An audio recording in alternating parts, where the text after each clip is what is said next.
문재인 정부는 친노동도 아니고 친기업도 아닙니다. 그냥 이미지 정치를 하는 사람들인 거예요. 우리는 노동 친화적이라는 이미지. 문재인 정부가 노동 친화적인 정부냐는 질문에 대해서는 의문의 여지가 있습니다. 그 노동 문제의 본질적인 부분이나 가장 시급한 문제를 건드리지 않았다는데 이제 문재인 정부가 노동 친화적인 정부가 아니라는 점을 방증해주는 측면이 있습니다.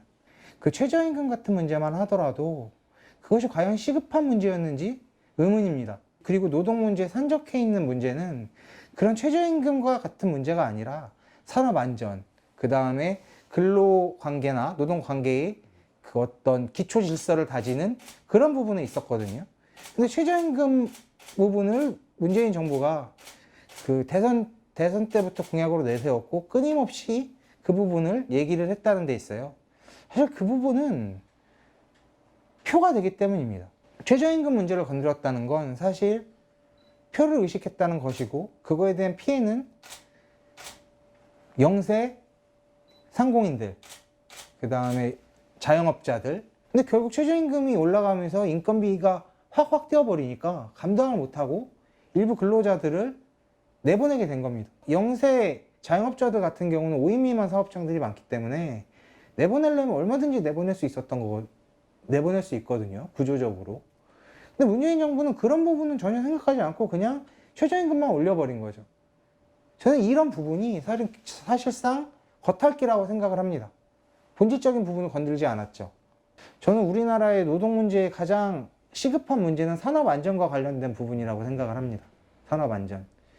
근데 작년에 반일 문제가 터졌을 때 이제 우리나라 산업에 그때도 약간 어려운 상황이 도래했었죠.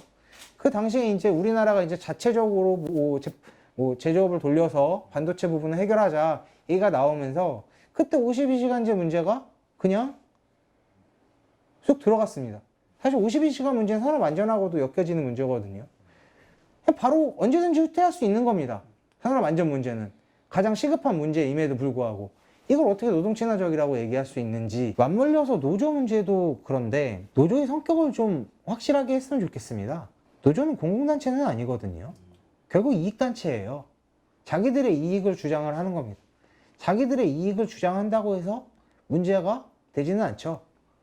본질적으로는 경영계에서도 자기 요구들을 하는 겁니다. 그렇다면 결국 문제는 누구에게 있느냐? 정부에 있다는 거예요. 정부가 이것들을 잘 조율해서 타협점을 찾아가야 되는 겁니다. 근데 과연 문재인 정부가 타협점을 찾았느냐? 그렇지 않죠.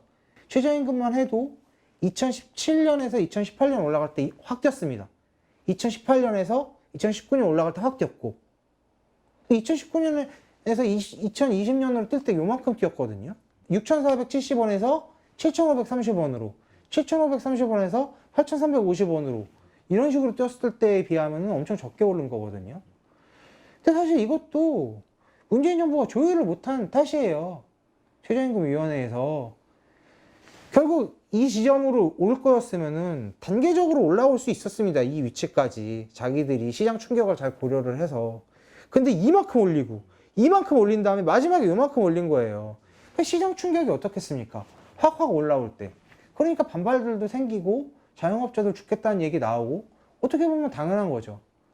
자영업자들은 사실 근로자랑 크게 다를 바가 없습니다. 무슨 그 어떤 엄청난 무슨 자본가라던가 그런 분들도 있겠지만 그렇지가 않아요.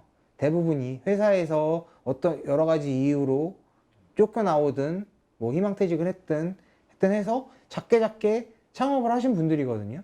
이분들이 사실상 갖고 있는 자본력이 얼마 안 돼요. 사실 이분들을 털은 거라고 저는 봅니다.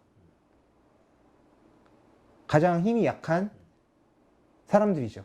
저는 그 부분에서 문재인 정부가 노동정책을 잘못하고 있다고 봅니다. 그래서 노조의 문제도 사실상 그런 관점에서 보는 것이, 접근하는 것이 합리적이지 않나. 기존 노조라고 많이 비판을 많이 받고 있는데, 사실 그분들이 기존 노조라고 비판받는 이유는 자기들의 이익을, 현재도 이미 그 소득 수준이나 이런 걸 봤을 때 결코 옛날에 그런 낙후된 근로조건을 잊지 않음에도 자기들의 이익만을 계속 강조해 왔기 때문이거든요. 사실은 그거는 노조의 본질상 어쩔 수 없는 부분입니다. 그분들의 본질은 이익단체예요. 경제인들 단체가 자기들의 이익을 주장하듯이 노조도 자기들의 이익을 주장하는 것이고 이 부분들이 충돌을 할 수밖에 없는 겁니다. 이 부분들을 조율은 정부에서 해야 되는 것이고요. 다만 노조도 비정규직 노조와의 그런 갈등, 자기들의 이익을 얻고자 비정규직 노조를 약간 누르는, 고용을 세습한다던가 이런 부분들은 자기들의 사회적 역할을 망각한 것이라고 생각합니다. 아무리 이익 집단이라도 그들의 본질은 단결 아니겠습니까? 노동자들 간에.